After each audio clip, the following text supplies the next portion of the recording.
Julien se tenait au milieu de la foule animée de la place de la Concorde. Le cœur battant à tout rompre. Sans réfléchir, il attira Alexandre contre lui et l'embrassa passionnément, ignorant les regards choqués des passants. Quelques secondes plus tard, un flash crépita. Et la photo se répandit comme une traînée de poudre sur les réseaux sociaux, déclenchant un scandale qui allait bouleverser sa vie entière. Julien Moreau, avocat de renom dans un cabinet prestigieux de Paris, avait toujours vécu dans l'ombre de ses secrets. À 32 ans, il était l'image même du succès, costume impeccablement taillé, appartement haussmannien dans le 7e arrondissement, et une réputation d'invincibilité au barreau. Mais derrière cette façade, Julien luttait contre une identité qu'il avait enfouie depuis l'adolescence. Fils unique d'une famille bourgeoise conservatrice originaire de Lyon, il avait grandi sous le poids des attentes, études brillantes, mariage avec une femme de bonne famille, et perpétuation de la lignée. Son père, un ancien magistrat à la retraite, ne cessait de lui rappeler que les faiblesses personnelles n'ont pas leur place dans une vie honorable. C'est lors d'une exposition d'art contemporain à la Galerie Lafayette qu'il avait rencontré Alexandre Duval. Un peintre de 28 ans au talent émerge. Alexandre était tout ce que Julien n'était pas, libre, expressif, assumant pleinement son homosexualité. Avec ses cheveux noirs en bataille et ses yeux verts perçants, il dégageait une énergie vitale qui avait immédiatement captivé Julien. Leur première conversation avait duré des heures, passant de l'art abstrait aux rêves inavoués. Alexandre vivait dans un atelier modeste à Montmartre, peignant des toiles qui reflétaient les tourments de l'âme humaine. La vie est trop courte pour se cacher, avait-il dit ce soir-là, un sourire malicieux aux lèvres. Au fil des mois, leur relation s'était approfondie en secret. Des rendez-vous clandestins dans des cafés discrets. Des week-ends volés en Normandie, où ils pouvaient se tenir la main sans craindre les regards. Julien se sentait vivant pour la première fois. Mais chaque retour à la réalité le rongeait.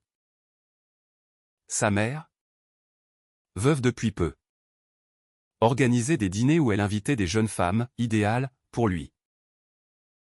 Tu as 32 ans. Julien. Il est temps de penser à l'avenir, insistait-elle, ignorant tout de ses tourments intérieurs. Le jour fatidique.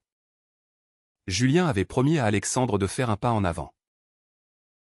Ce soir, je parle à ma famille, avait-il juré lors d'un appel matinal. Mais au déjeuner dominical chez sa mère, l'atmosphère était lourde. Son oncle, un politicien local affilié à un parti conservateur, discourait sur les dérives sociétales et les menaces contre la famille traditionnelle. Julien sentait la bile monter dans sa gorge. Il prétexta un rendez-vous urgent et s'éclipsa, le cœur en miettes. Il rejoignit Alexandre à la place de la Concorde, où ce dernier l'attendait avec un bouquet de roses. « Tu l'as fait » demanda Alexandre, les yeux brillants d'espoir. Julien hésita. Puis, submergé par l'émotion, il l'embrassa. Ce baiser, spontané et libérateur, fut capturé par un photographe amateur qui postait sur Twitter. En quelques minutes, le hashtag avocat scandale explosait. Julien reçut un appel furieux de son associé au cabinet. « Qu'est-ce que c'est que cette histoire ? Nos clients sont conservateurs. » Julien. De retour chez lui, Julien trouva sa boîte mail inondée de messages. Sa mère l'appelait sans relâche. Sa voix tremblante, « Dis-moi que ce n'est pas vrai. Mon fils. » Alexandre, quant à lui, jubilait d'abord, puis réalisa l'ampleur du désastre. Tu n'étais pas prêt. Julien. Pourquoi as-tu fait ça ? demanda-t-il. Une pointe de reproche dans la voix. Les jours suivants furent un tourbillon. Au cabinet. Les regards en coin se multipliaient. Un client majeur. Une entreprise familiale traditionnaliste annula son contrat. Julien fut convoqué par les partenaires, nous respectons ta vie privée. Mais cela impacte notre image. Prends du temps pour réfléchir. C'était un euphémisme pour une mise à l'écart. À la maison. La confrontation avec sa famille fut déchirante. Sa mère pleurait, « Comment as-tu pu nous faire ça? Ton père serait mort de honte. » Son oncle. Plus virulent, c'est une phase. Julien. Tu dois te ressaisir. Ou tu perdras tout. Julien tenta d'expliquer ses sentiments. Mais les mots butaient contre un mur de préjugés. L'amour n'a pas de genre, murmura-t-il. Mais il ne l'entendait pas. Alexandre, de son côté, subissait aussi les retombées. Des commentaires haineux sur ses réseaux sociaux. Des annulations d'expositions. Je t'aime, Julien. Mais est-ce que ça en vaut la peine? Demanda-t-il un soir. Assis sur le balcon de l'atelier. Julien se sentait déchiré. Avait-il fait le bon choix? Le scandale l'avait libéré d'un poids. Mais à quel prix? Ses nuits étaient hantées par des doutes, était-ce de l'égoïsme d'imposer cela à ceux qu'il aimait? Ou était-ce enfin l'honnêteté qu'il se devait? Les semaines qui suivirent le baiser public furent un calvaire pour Julien. Il errait dans son appartement vide, évitant les appels de sa mère et ignorant les messages d'Alexandre. Le cabinet l'avait mis en congé forcé, prétextant un « burn-out ». Mais Julien savait que c'était une façon polie de le pousser vers la sortie. Ses collègues, autrefois admiratifs, murmuraient dans son dos. Un soir, en rentrant, il trouva une lettre de démission suggérée sur son bureau. Pour le bien de tout, disait le mot joint. Alexandre, lui, tentait de reconstruire sa vie. Son atelier à Montmartre devenait un refuge. Mais les toiles qu'il peignait reflétaient désormais la douleur, des couleurs sombres. Des figures brisées. Il avait reçu une offre pour exposer à Berlin. Une opportunité de fuir Paris et ses tourments. Viens avec moi. Julien. Avait-il proposé lors d'une rencontre clandestine dans un parc. Mais Julien hésitait. Piégé par ses obligations familiales. La pression montait du côté de la famille. Sa mère organisa une intervention surprise, invitant son oncle et une cousine psychologue. Assis dans le salon familial à Lyon, Julien se sentait comme un accusé au tribunal. Ce n'est pas toi. Ça, Julien. C'est une influence extérieure, affirma sa mère. Les yeux rougis. L'oncle renchérit, pense à ton héritage. Ton grand-père a bâti sa fortune pour que tu la perpétues. Pas pour que tu la dilapides dans un scandale. Julien explosa, et mon bonheur? Est-ce que ça compte? Pour la première fois. Il raconta son enfance. Les nuits passées à se haïr. Les relations forcées avec des femmes pour prouver sa normalité. La cousine intervint, c'est une question d'acceptation. Tante.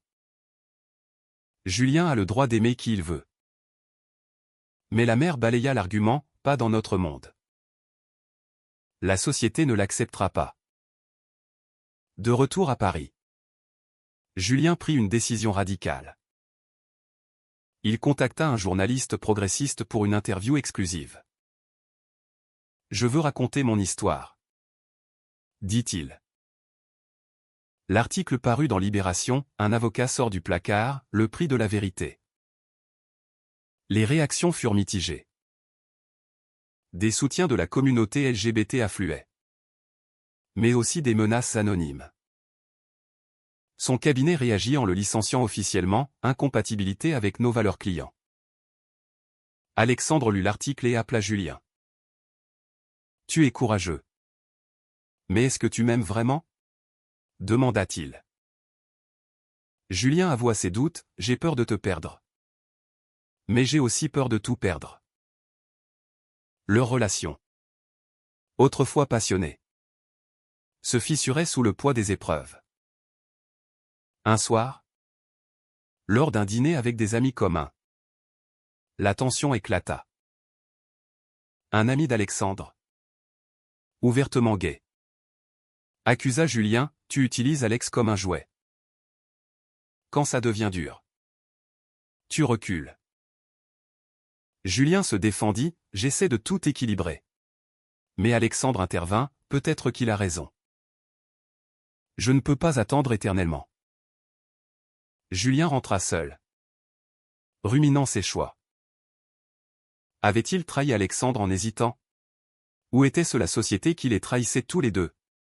Il décida de confronter son oncle seul à seul. À Lyon, dans le bureau familial, il posa un ultimatum, accepte-moi tel que je suis.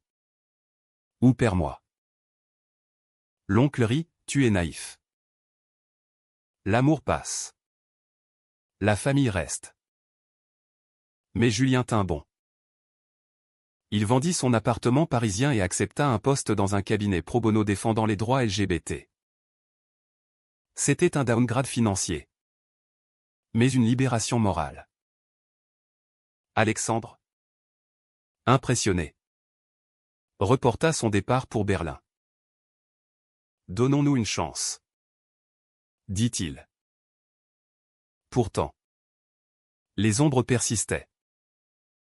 La mère de Julien refusa de lui parler, invoquant une trahison. Des amis de longue date s'éloignèrent. Julien se demandait si le prix n'était pas trop élevé. Les mois passèrent. Et la relation entre Julien et Alexandre évolua dans un équilibre précaire. Ils emménagèrent ensemble dans un petit appartement à Belleville, loin des quartiers chics. Julien travaillait désormais pour une association défendant les minorités, plaidant des cas de discrimination. C'était gratifiant. Mais les salaires modestes contrastaient avec son ancien train de vie. Alexandre vendait ses toiles en ligne, évitant les galeries parisiennes encore frileuses. La famille de Julien restait un point sensible. Sa mère envoya une lettre, « Je prie pour que tu reviennes à la raison ». Julien répondit par un appel, tentant de reconstruire le pont. « Maman, je suis toujours ton fils. » Elle pleura, mais pas comme je l'imaginais. L'oncle influe USA de ses connexions pour bloquer des subventions à l'association de Julien. Un acte de vengeance subtil. Alexandre, de son côté, luttait contre ses propres démons. Ayant grandi dans une famille ouverte à Marseille, il ne comprenait pas les hésitations de Julien. « Pourquoi ne coupes-tu pas les ponts » demandait-il souvent. Julien répliquait, « Ce sont mes racines. Je ne peux pas les arracher. » Un conflit majeur surgit lors d'un mariage d'un cousin. Julien fut invité, mais sans Alexandre. « C'est une provocation, » dit Alexandre. Julien y alla seul, espérant apaiser les tensions. Sur place, sa mère le présenta à une jeune femme, « Elle est parfaite pour toi. » Julien explosa, « Arrêtez ça. Je suis gay. Et j'aime Alexandre. » Le scandale éclata. Et il quitta la cérémonie en furie. De retour, Alexandre l'attendait avec ses valises. « Je ne peux plus. Julien. Tu choisis toujours eux. » C'était une trahison pour Alexandre, qui se sentait relégué au second plan. Julien supplia, donne-moi du temps. Mais Alexandre partit pour Berlin, laissant un vide immense. Julien sombra dans la dépression. Ses performances au travail chutèrent. Et il remit en question toutes ses décisions. Était-ce une erreur d'avoir tout révélé? Aurait-il dû rester dans le placard, sacrifiant son amour pour la paix familiale? Il chercha du soutien dans un groupe de parole LGBT. Là, il rencontra d'autres hommes aux histoires similaires, rejet, perte d'emploi, mais aussi reconstruction. Le prix est élevé. Mais la liberté n'a pas de prix, dit un participant. Motivé, Julien lança une campagne publique contre les discriminations, utilisant son expérience comme témoignage.